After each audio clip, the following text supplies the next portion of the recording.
decirle aquí. Ya estamos listos para hablar como los chayoteros no se atreven, no les interesa, no les conviene porque no van a morder la mano que les da de tragar. Yo soy Vicente Serrano y como siempre le pido que no permita que le den más de lo mismo. Le duela a quien le duela, le pese a quien le pese. Aquí estamos con las noticias y le presento lo que nos envía a esta hora nuestro jefe de información, Mario Toledo.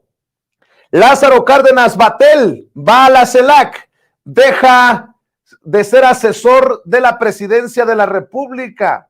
Respeto mucho a la familia, dice el presidente Andrés Manuel López Obrador. Y fíjese nada más, en qué momento habla de la renuncia del nieto del general Lázaro Cárdenas del Río, del hijo del ingeniero Cuauhtémoc Cárdenas, a un día de la celebración de la expropiación petrolera.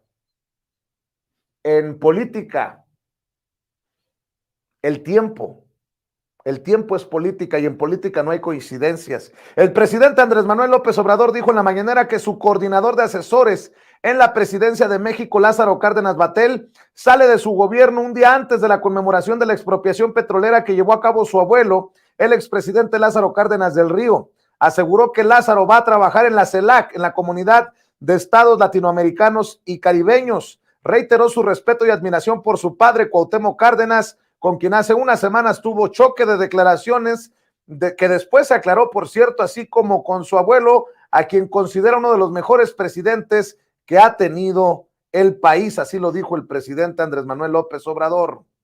Y es que corrió como pólvora la noticia de que Lázaro Cárdenas Batel renunció al gobierno del presidente Andrés Manuel López Obrador, donde se desempeñaba como coordinador de asesores de la presidencia de la República.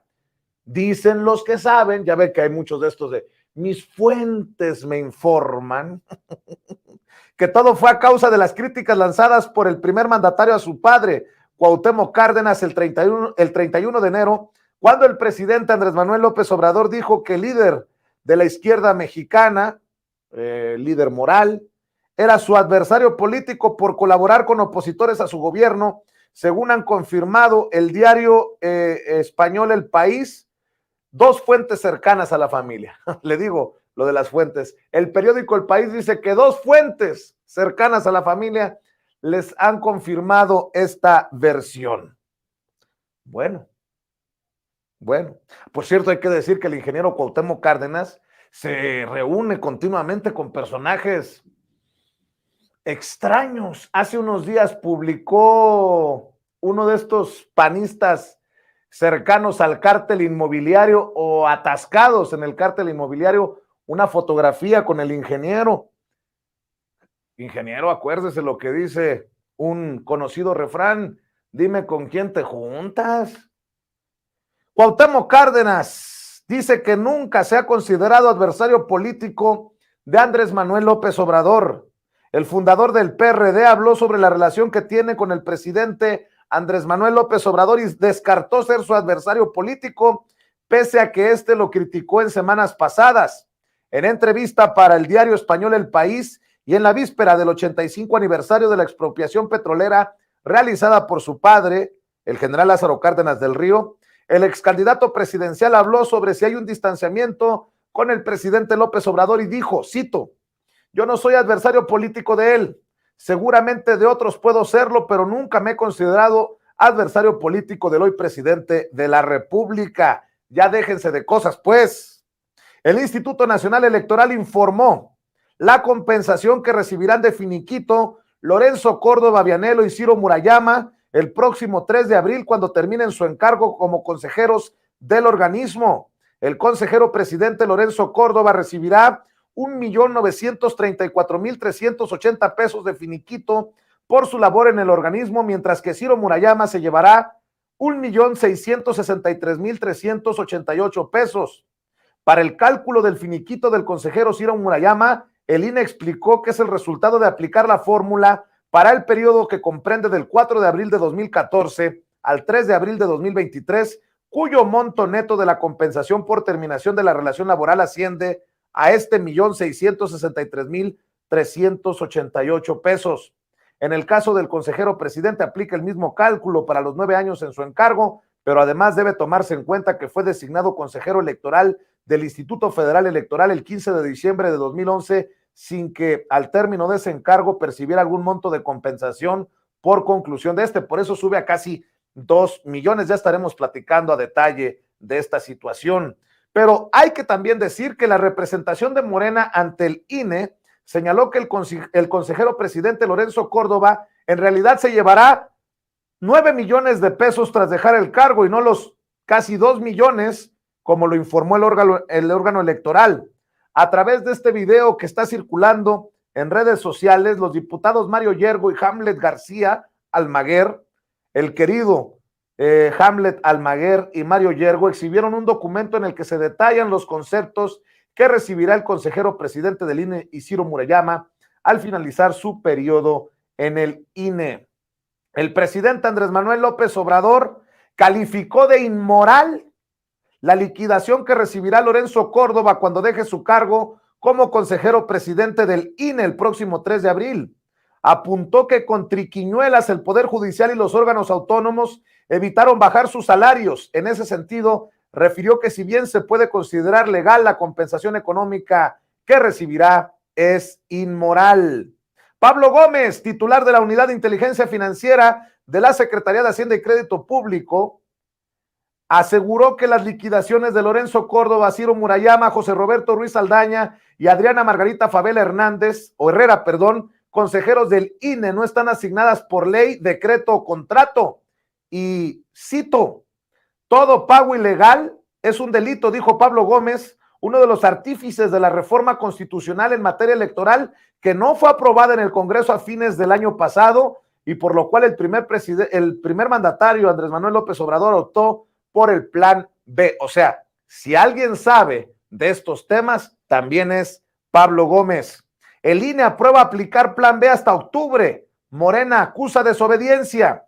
El Consejo General del INE aprobó el orden metodológico y calendario para definir la reestructura que sufrirá el Instituto Nacional Electoral tras la reforma electoral, el cual incluye que el plan B se aplicará hasta octubre y no en agosto, como indica la ley, lo que Morena calificó como un reto y desobediencia a los poderes y a la ciudadanía. El proyecto que el Comité Técnico para la Implementación de la Reforma Electoral 2023 aprobó fue respaldado por unanimidad en el Consejo General del INE, en el cual plantean tener lista la aplicación del plan B hasta octubre y no en agosto, debido al retraso de 2 meses generado por el Senado, lo cual retrasó los tiempos previstos originalmente. Berta Alcalde y Netzaí Sandoval, cercanos a la 4T, continúan en la carrera para ser consejeros del INE. Berta Alcalde Luján, hermana de la secretaria del Trabajo, si recuerdo bien, Luisa María Alcalde, y Netzaí Sandoval, hermano de quien fuera secretaria de la Función Pública, Irma Sandoval, son dos de los perfiles cercanos a Morena y al gobierno de la 4T que siguen en la carrera para ser consejeros del Instituto Nacional Electoral. Este jueves, los integrantes del Comité Técnico de Evaluación publicaron la lista de las personas que pasaron a la cuarta etapa de evaluación. De un total de 203 aspirantes, se redujo a 92, quienes de acuerdo con la convocatoria tuvieron los mejores currículums, exposición de motivos y resultados en el examen escrito. Bueno, hay que también decir que no solamente avanza la hermana de Luisa María Alcalde, secretaria del Trabajo y Previsión Social e hija de Berta Luján, expresidenta del Consejo Nacional de Morena, y el hermano de la exsecretaria de la Función Pública, Irmeréndira Sandoval, sino personajes que estarían en contra de la 4T y que han sido señalados. Ya lo vamos a platicar con el maestro Luis Guillermo Hernández en unos minutos. Ricardo Monreal, coordinador de Morena en el Senado de la República, abordó la decisión del presidente Andrés Manuel López Obrador de vetar el nombramiento de 2 comisionados del INAI. Uno de ellos, su dedo meñique, cuando estaba en la alcaldía antes, delegación Cuauhtémoc, advirtió que de no lograrse un nuevo acuerdo para nombrar a los comisionados faltantes a más tardar el 31 de marzo, habría un riesgo de parálisis en el instituto, por lo que llamó a sus compañeros legisladores a lograr los acuerdos pertinentes. La otra ficha del senador, AMLO vetó 2 comisionados y le faltó otra que llegó igual en acuerdo Monreal-PAN. Pues el ajedrez salió bien. Esto es de pensamiento feliz, escribió el pasado 1 de marzo la comisionada del INAI, Julieta del Río Venegas, tan solo unas horas después de que el Senado aprobara la designación de Yadira Alarcón y Rafael Luna como nuevos comisionados del INAI, impulsados por el PAN y el senador Ricardo Monreal, nombramientos que vetó el presidente Andrés Manuel López Obrador. La comisionada del Río Venegas fue señalada como una de las artífices junto a Ricardo Monreal de este acuerdo para nombrar a Yadira Alarcón y Rafael Luna.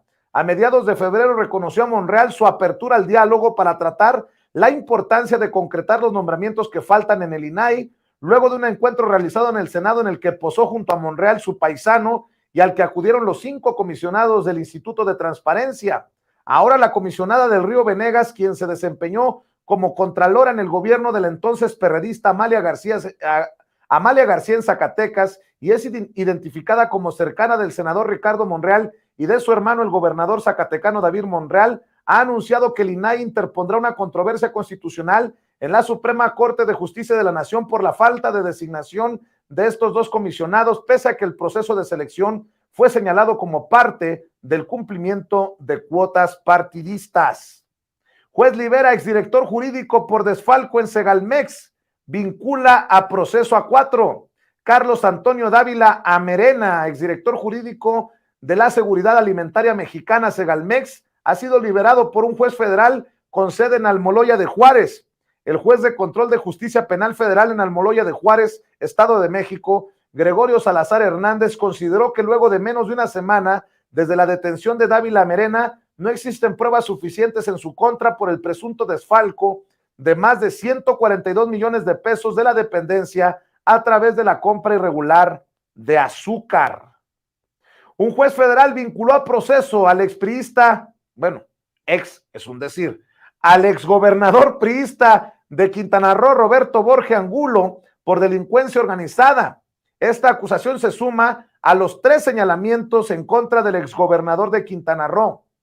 El delito que se sigue dentro de la causa penal 541/2019 es de delincuencia organizada con la finalidad de cometer delitos relacionados con operaciones de recursos de procedencia ilícita, según la información entregada en su momento por México al gobierno de Panamá.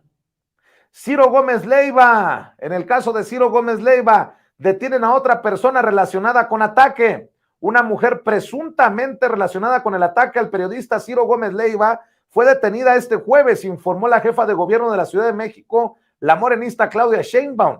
Informó que Leslie N. fue detenida en un operativo en conjunto por la Secretaría de Seguridad Ciudadana y la Fiscalía General de Justicia, ambas de la Ciudad de México. A Leslie N. también se le relaciona con casos de extorsión. Caso Odebrecht. Amparo promovido por Emilio Lozoya llega a juzgado.